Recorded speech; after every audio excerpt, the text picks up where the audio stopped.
If you ever walked through Terminal B of O'Hare International Airport in Chicago between the years 2009 and 2020, chances are you walked right past him.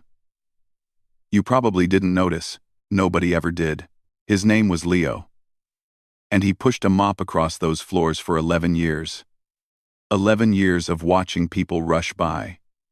11 years of being looked through, like he wasn't even there. To the thousands of travelers who passed him every single day, he was just another man in a blue uniform. Another janitor. Another nobody. And honestly, that's exactly what Leo wanted. He would start his shift at 4 in the morning. Before the sun came up. Before the terminal filled with noise and chaos. Those early hours were his favorite. The airport was quiet then. Peaceful, just the soft hum of the lights above and the distant rumble of planes on the runway. He would mop the floors in long, slow strokes, losing himself in the rhythm of the work. People have this way of looking at janitors. Or rather, not looking at them. It's like there's an invisible wall between the people who clean and the people who pass by. Leo noticed it from his very first day on the job. A businessman would spill coffee, and Leo would appear with his mop, and the man wouldn't even glance at him. Not a thank you, not a nod. Nothing. At first, it bothered him. But over time, Leo came to appreciate it. The invisibility became a kind of freedom. No one expected anything from him.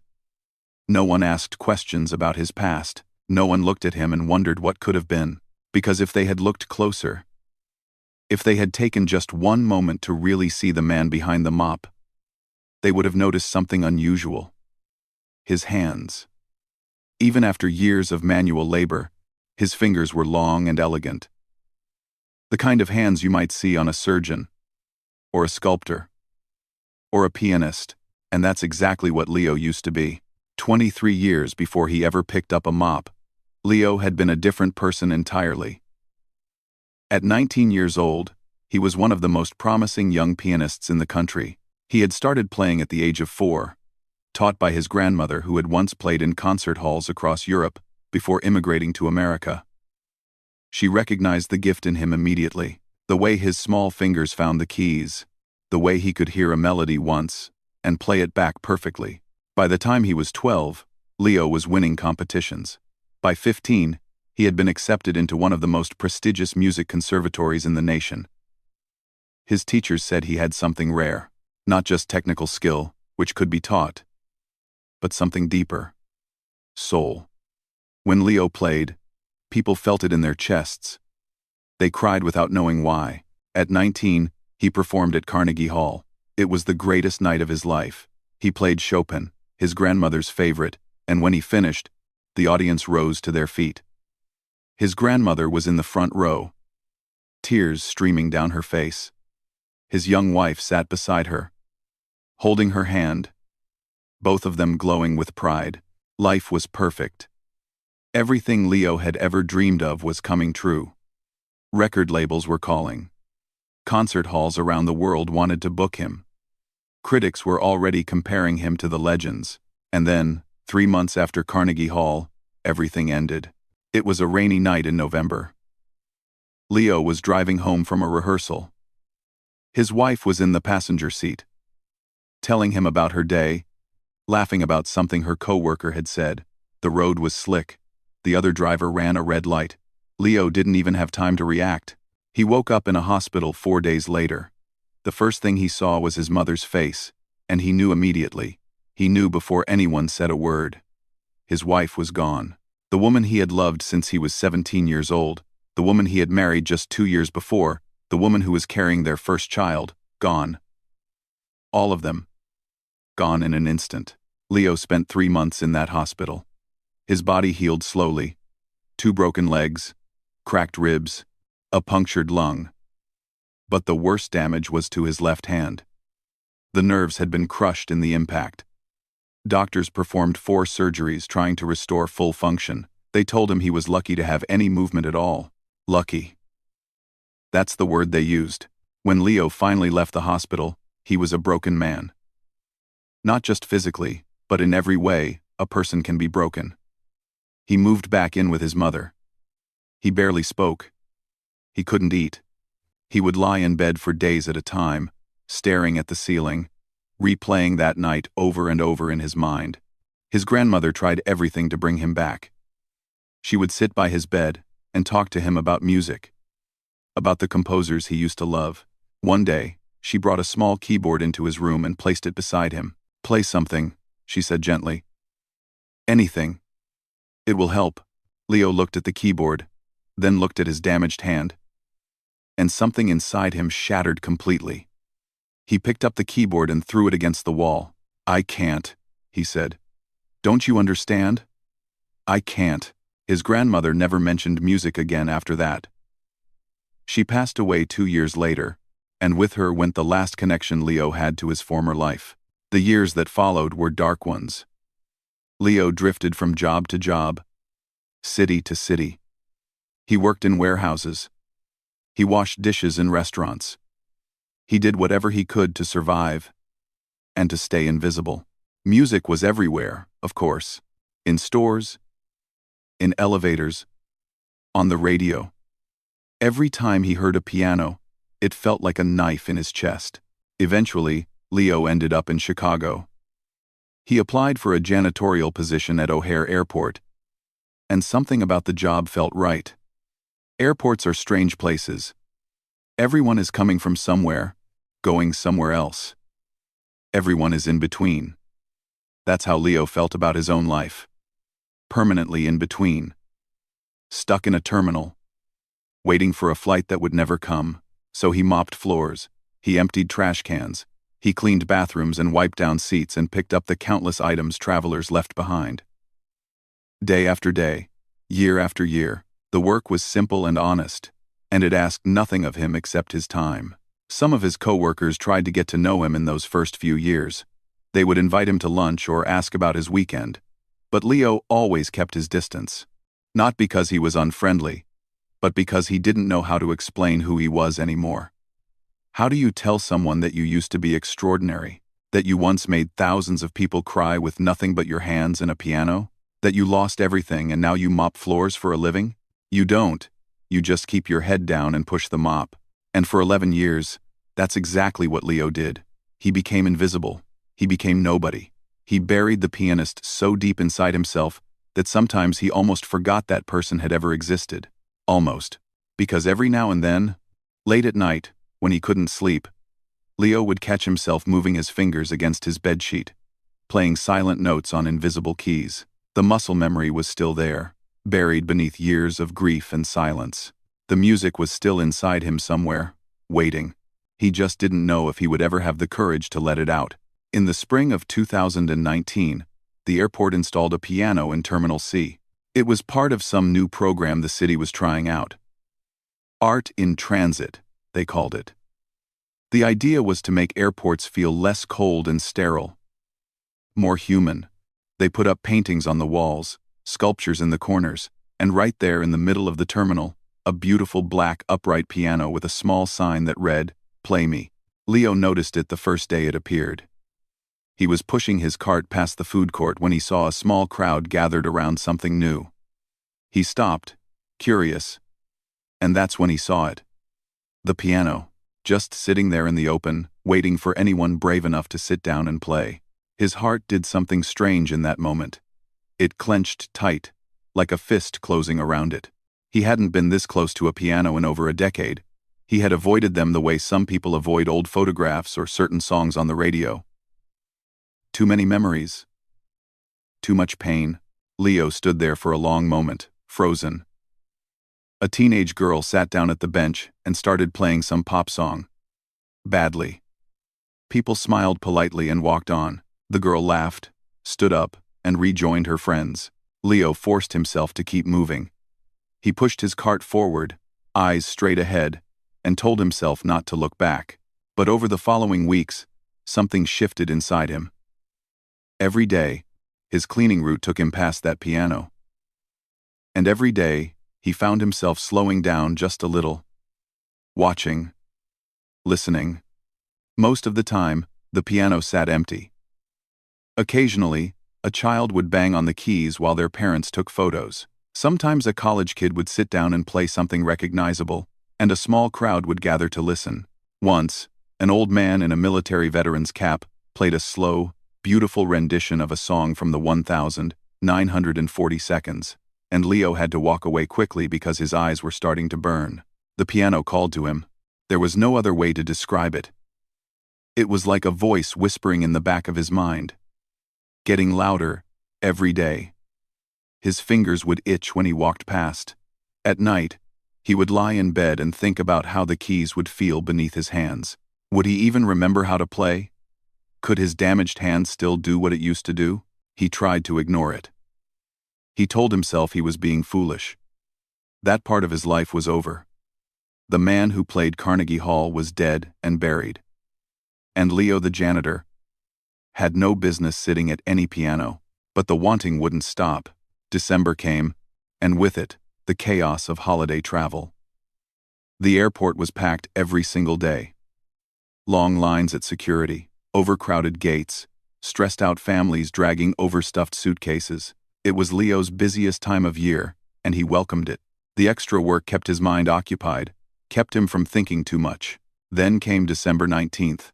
The weather forecast had been warning about it for days. A massive winter storm was moving across the Midwest, bringing heavy snow and dangerous winds. By noon, the sky outside the terminal windows had turned an angry gray. By 2 o'clock, the snow was falling so thick you couldn't see the planes on the runway. And then the announcements started. Flight 447 to Denver, delayed. Flight 892 to New York, delayed. Flight 231 to Los Angeles, canceled.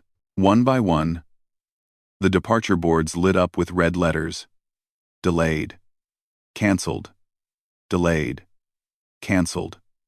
Within 2 hours, nearly every flight out of O'Hare had been grounded. Thousands of passengers were stranded, and Terminal C became a sea of frustrated, exhausted, angry people. Leo had never seen anything like it. Every seat was taken. People sat on the floor, leaning against walls, sprawled out on their luggage. Children were crying. Adults were shouting into phones. The air itself felt heavy with tension, like the whole terminal was holding its breath, waiting to explode. He did his job as best he could. He mopped up the slush people tracked in from outside. He emptied overflowing trash cans. He tried to stay out of the way as gate agents dealt with furious passengers demanding answers no one could give. Around 8 o'clock, Leo found himself near the piano. The area around it was packed with stranded travelers.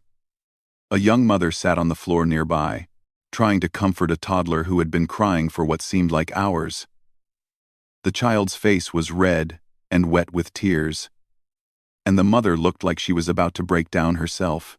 A businessman in an expensive suit paced back and forth, shouting into his phone about a meeting he was going to miss. An elderly couple sat hand in hand, looking tired and worried. A group of college students slumped against their backpacks, scrolling through their phones with glazed eyes. And there sat the piano, silent, waiting. Leo finished mopping a small section of floor. His shift had ended 20 minutes ago. But he couldn't bring himself to leave. Something was happening inside him. Something he couldn't explain. It felt like pressure building in his chest, like a wave rising from somewhere deep. He looked at the piano. He looked at his hands. The left one still bore the scars from his surgeries, faint white lines across the knuckles. He flexed his fingers slowly. 11 years. It had been 11 years since he had touched a piano. 11 years since he had allowed himself to even think about playing. 11 years of silence. The toddler nearby let out another wail, and the mother whispered desperate, soothing words that weren't working. Leo didn't make a conscious decision. His body simply moved. One moment he was standing with his mop, and the next he was walking toward the piano. His heart was pounding so hard he could hear it in his ears. His legs felt unsteady, like they might give out at any moment. A few people glanced up as he approached. A man in a business suit smirked and nudged his colleague. "Look at this," Leo heard him mutter. "The janitor wants to play." Someone else laughed quietly. Leo sat down on the bench. The wood was smooth and cool. He set his hands on his knees for a moment, suddenly terrified. What was he doing? He couldn't play anymore. His hand was damaged. He was out of practice. He was going to embarrass himself in front of hundreds of strangers. But then he thought about his grandmother. He thought about his wife. He thought about all the years he had spent running away from the one thing that had ever made him feel truly alive. And he thought about that crying child, and the exhausted mother, and all these stranded people who were stuck here on a cold December night, far from home, far from the people they loved. Maybe he couldn't give them a flight out. But maybe, just maybe, he could give them something else. Leo placed his scarred hands on the keys. They felt like home. He closed his eyes, took a deep breath, and began to play. The first notes of Chopin's Baladno, one floated out into the terminal. It was his grandmother's favorite piece. The one he had played at Carnegie Hall. The one he had played at his wife's funeral, alone in an empty church, saying goodbye. His left hand trembled at first. The fingers didn't move quite the way they used to. But then something miraculous happened. Muscle memory took over. Years of training, thousands of hours of practice, all of it came flooding back. His hands remembered what his mind had tried so hard to forget. And Leo played. He played with his eyes closed and tears running down his face. He played for his grandmother and his wife and the child he never got to meet. He played for 11 lost years and all the pain he had carried in silence. He played for the strangers around him, these tired and frustrated travelers who had no idea they were about to witness something extraordinary. The terminal fell silent. And for the first time in over a decade, Leo finally let the music out. The first few notes were soft, tentative, like a person dipping their toes into water after years of staying away from the ocean. But then something shifted. Leo's fingers found their rhythm, and suddenly the music wasn't tentative anymore.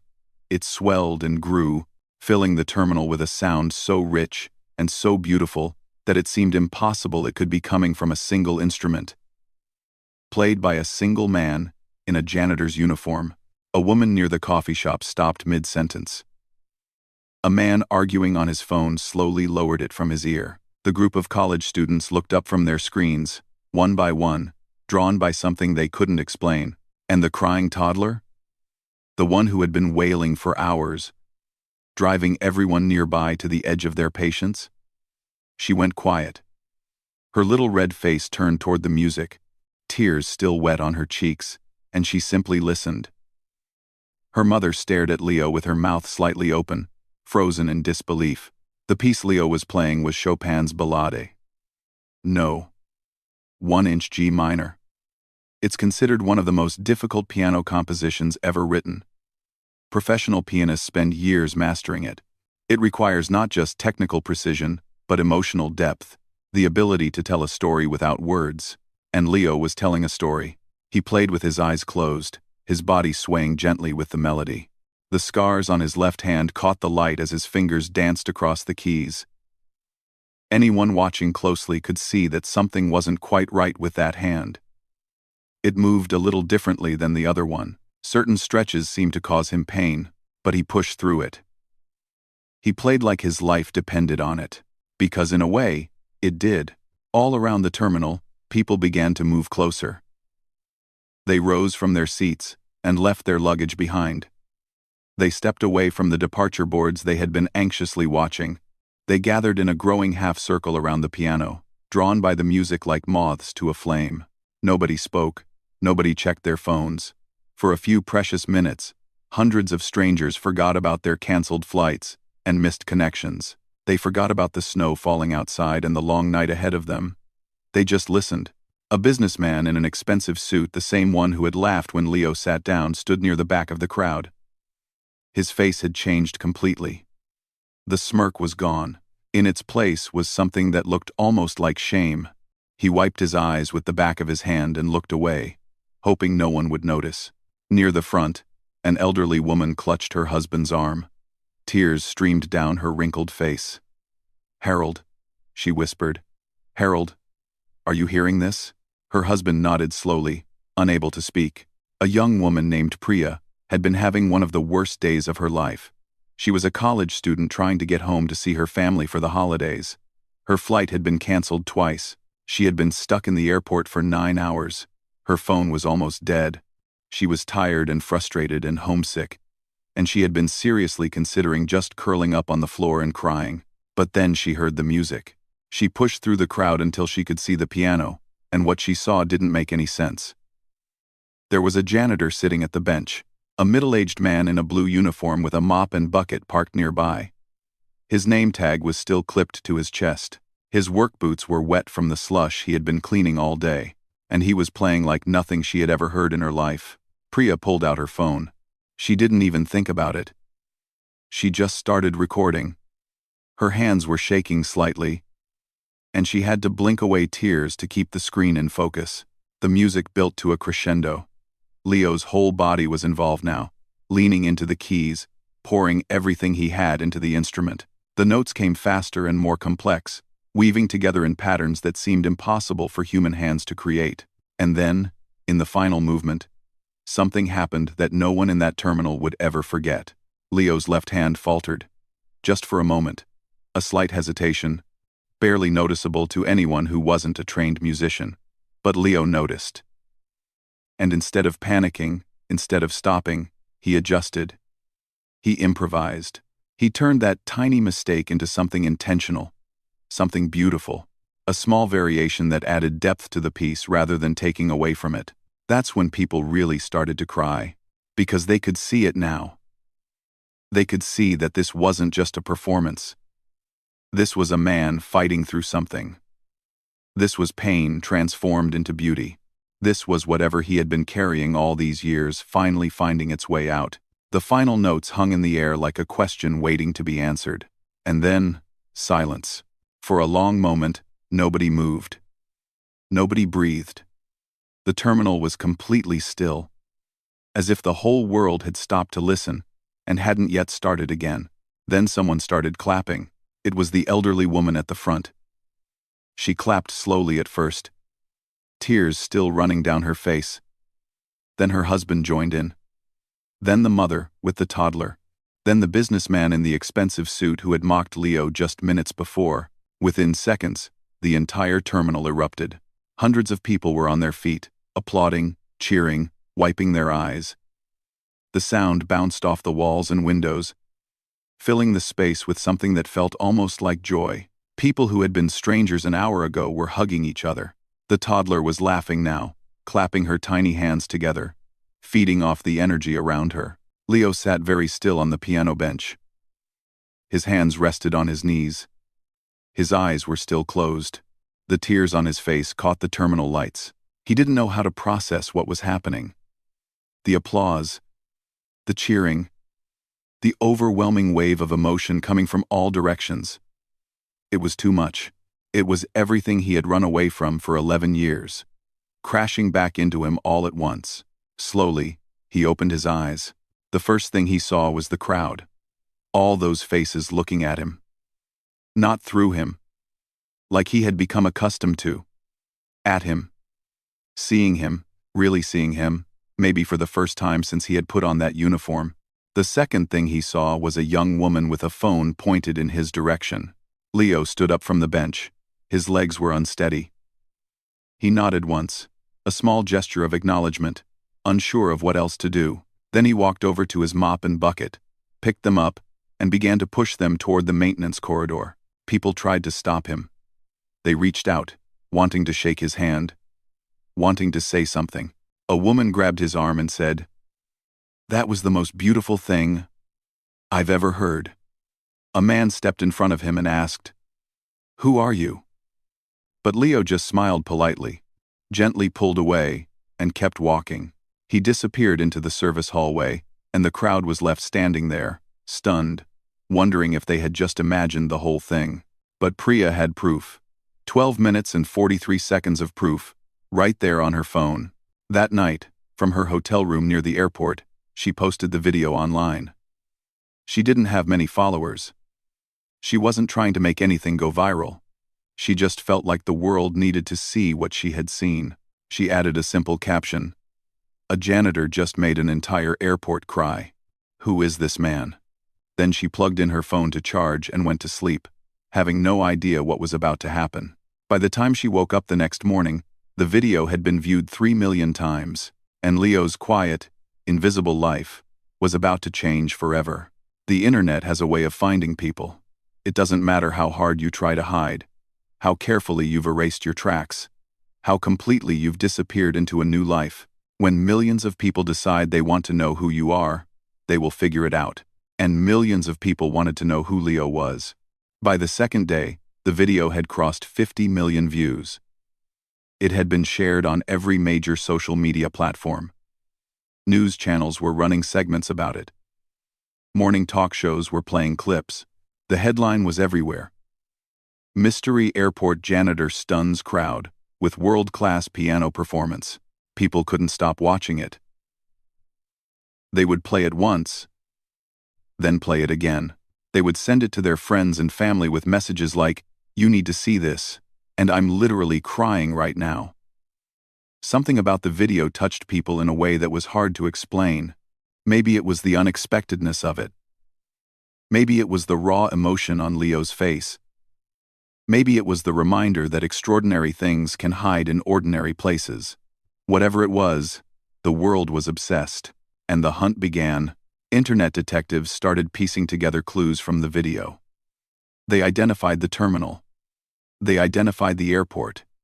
They zoomed in on Leo's name tag. But the resolution was too blurry to read. They analyzed his playing style, his technique, the specific way he interpreted Chopin. "This guy is classically trained," one comment read. "You don't play like that without years of serious study." "He's not just trained," someone replied. "He's elite. That's conservatory level. Maybe higher." Within 48 hours, someone made the connection. A retired music professor was watching the video with her morning coffee when she nearly dropped her cup. Her hands trembled as she leaned closer to the screen. She knew that style. She knew those hands. She had spent 4 years watching them move across a keyboard in her advanced composition class. "Oh my God," she whispered. "That's Leo. That's Leo Chen." She picked up the phone and called a former colleague, who called another colleague, who called a journalist. And just like that, the mystery was solved. Leo Chen, former piano prodigy, graduate of one of the most prestigious music schools in the country, winner of multiple international competitions, the young man who had performed at Carnegie Hall at 19 years old and been called a once-in-a-generation talent by critics, the young man who had vanished without a trace after a tragic car accident killed his pregnant wife. The story spread like wildfire. Old concert programs were dug up and posted online. Grainy videos of his past performances surfaced. Newspaper articles from 15 years ago were scanned and shared. The world learned about his rise, his genius, his devastating loss, and his complete disappearance from public life. "He just stopped," his former professor told a reporter. "After the accident, after his wife, he just stopped. We all tried to reach out. His teachers, his friends, everyone who had known him, but he wouldn't respond. He changed his phone number. He moved away. It was like he wanted to erase himself completely." "Did you know he was working as a janitor?" the reporter asked. The professor shook her head, tears in her eyes. "I had no idea. I thought about him often over the years. Wondered what happened to him. Wondered if he was even still alive." She paused. "He was the most gifted student I ever taught. And now I find out he's been mopping floors in an airport for over a decade. It breaks my heart." Back at O'Hare, the situation was getting out of control. News vans had set up camp outside the terminal. Reporters roamed the halls, showing Leo's photo to anyone who would look, asking if they had seen him. Passengers recognized the piano from the video and stopped to take selfies with it. A security guard had to be stationed nearby just to keep people from crowding the area. Leo's supervisor, a tough but kind woman in her 50s who had worked at the airport for over 20 years, did everything she could to protect him. Her name was Dolores, and she had always liked Leo. He was quiet and reliable, never complained, never caused problems. She didn't know about his past, none of them did, but she had always sensed there was something different about him. A sadness behind his eyes. A weight he carried that she couldn't quite understand. When the reporters came asking questions, Dolores shut them down hard. "He's an employee of this airport, and he deserves his privacy," she said firmly. "He comes to work, he does his job, and he goes home. That's all you need to know. Now please leave before I call security." But Dolores couldn't protect Leo from everything. His coworkers had seen the video. They looked at him differently now, some with awe, some with confusion, some with a kind of hurt, like they felt betrayed that he had never told them who he really was. "Why didn't you say something?" one of them asked during a break. "All these years, working beside us, and you never mentioned you were some kind of famous musician?" Leo just shrugged. "That was a long time ago. A different life. 80. But you could have been playing concerts this whole time. You could have been rich and famous. Why would you choose to clean toilets instead?" Leo looked at his coworker for a long moment. "Because I wasn't ready," he said quietly. The coworker didn't know what to say to that, so he just nodded and walked away. The requests kept pouring in. Record labels wanted to sign him. Concert halls wanted to book him. Talk shows were offering huge sums for an exclusive interview. A famous filmmaker wanted to make a documentary about his life. Leo ignored all of it. He kept coming to work, kept pushing his mop, kept his head down. But it was getting harder. People recognized him now. They would stop him in the terminal and ask for photos.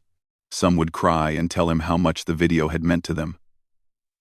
Others would just stare, pointing and whispering to their companions. The invisibility he had cherished for so long was gone. And Leo didn't know how to live without it. Then, one evening in early January, something happened that changed everything. Leo was sitting alone in the employee break room, eating a sandwich and trying to ignore the noise in his head. The door opened, and he looked up, expecting to see one of his coworkers. Instead, he saw a ghost from his past. The man standing in the doorway was tall and gray-haired, with kind eyes and a gentle smile. He was wearing an expensive coat and carrying himself with the quiet confidence of someone who had spent his life on stages around the world. Leo's sandwich fell from his hands. "Hello, Leo," the man said softly. "It's been a long time." His name was Thomas. He was the principal conductor of the Chicago Symphony Orchestra. And 20 years ago, before everything fell apart, he had been Leo's mentor, his teacher, his friend. "I've been looking for you for a very long time," Thomas said, stepping into the room. "And now that I've found you, I'm not going to let you disappear again." Leo couldn't speak. He couldn't move. He just sat there, staring at the man who had once believed in him more than anyone else in the world. "The video," Thomas continued, sitting down across from him. "I watched it maybe 100 times. And you know what I saw? I saw someone who still has a gift. Someone who still has something to say. Someone who's been hiding for too long." He leaned forward, his eyes locked on Leo's. "The world needs to hear you play again, Leo. But more importantly, I think you need to hear yourself play again. Not in an airport terminal, not running away afterward, but on a real stage, in front of a real audience, the way you were always meant to." Leo shook his head slowly. "I can't. That part of my life is over. I'm not that person anymore." Thomas smiled sadly. "You never stopped being that person. You just tried to bury him. But he's still in there, Leo. I saw him in that video. The whole world saw him." He reached into his coat and pulled out an envelope, sliding it across the table.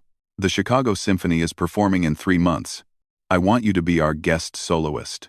One night, one performance. That's all I'm asking." Leo stared at the envelope like it might bite him. "Just think about it," Thomas said, standing up. "You don't have to decide right now. But please, Leo, don't let fear steal any more years from you. You've already lost too many." He walked to the door, then paused and looked back. "She would have wanted this, you know. She would have wanted you to play."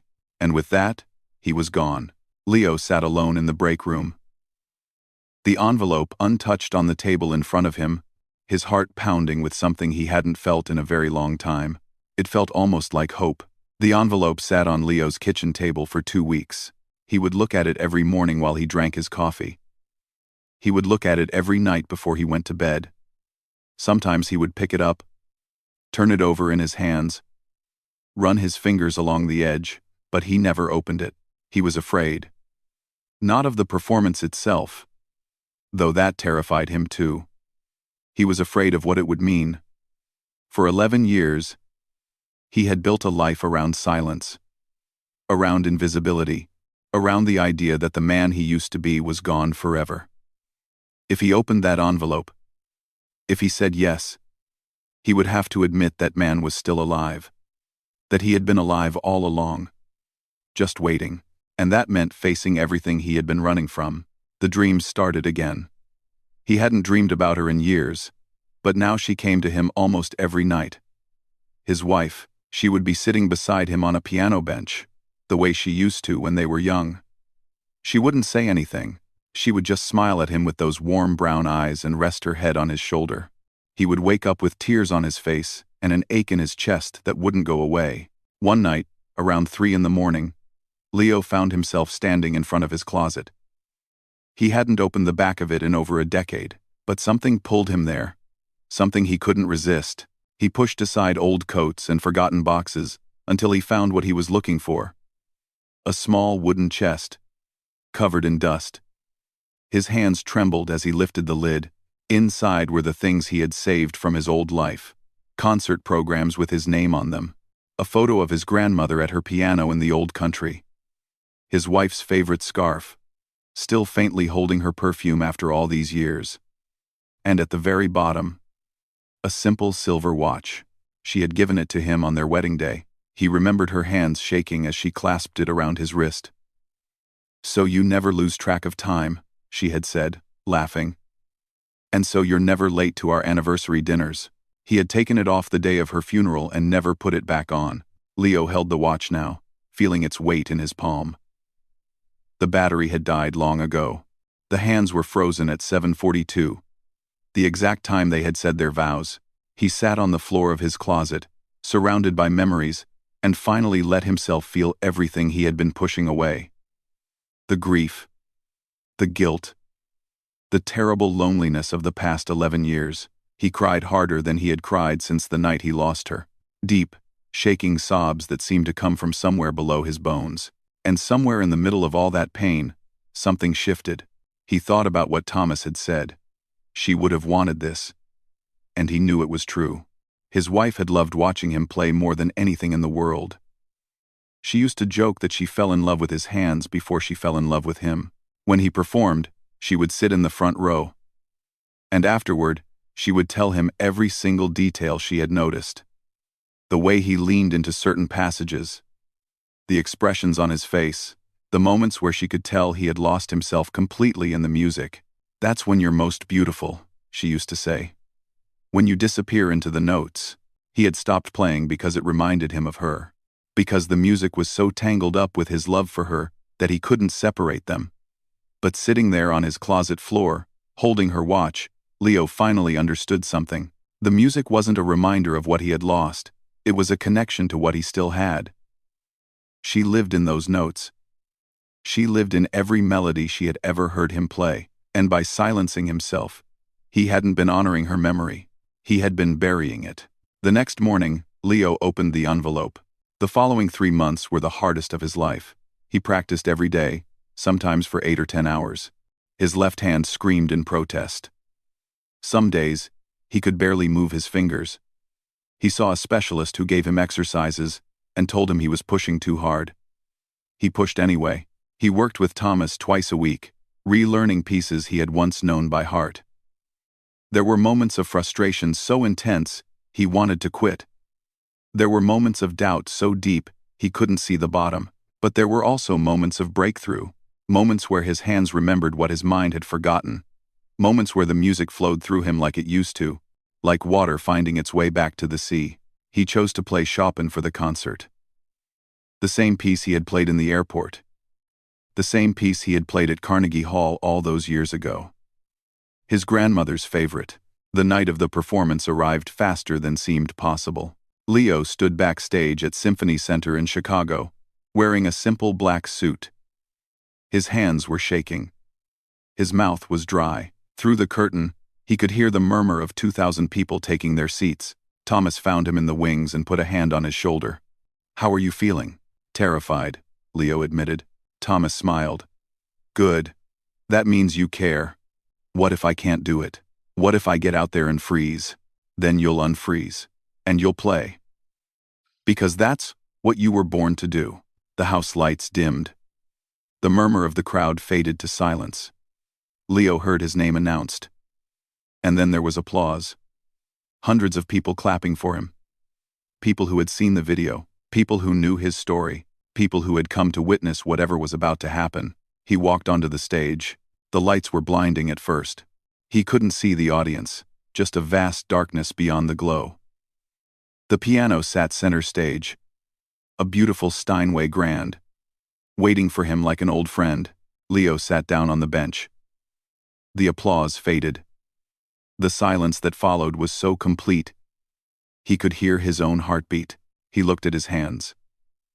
The scars on his left one caught the light. He thought about his grandmother, who had placed his tiny fingers on the keys for the first time. He thought about his wife, who had believed in him even when he didn't believe in himself. He thought about all the strangers in that airport terminal, and all the millions more who had watched the video and been moved by something they couldn't explain. He was wearing her watch. He had replaced the battery that morning. It was ticking again, keeping time after all these years of silence. Leo placed his hands on the keys. "This is for you," he whispered, so quietly that no one could hear. And then he played. The music filled the concert hall like light filling a dark room. It poured out of him, 11 years of silence finally breaking. His left hand held strong. His right hand danced.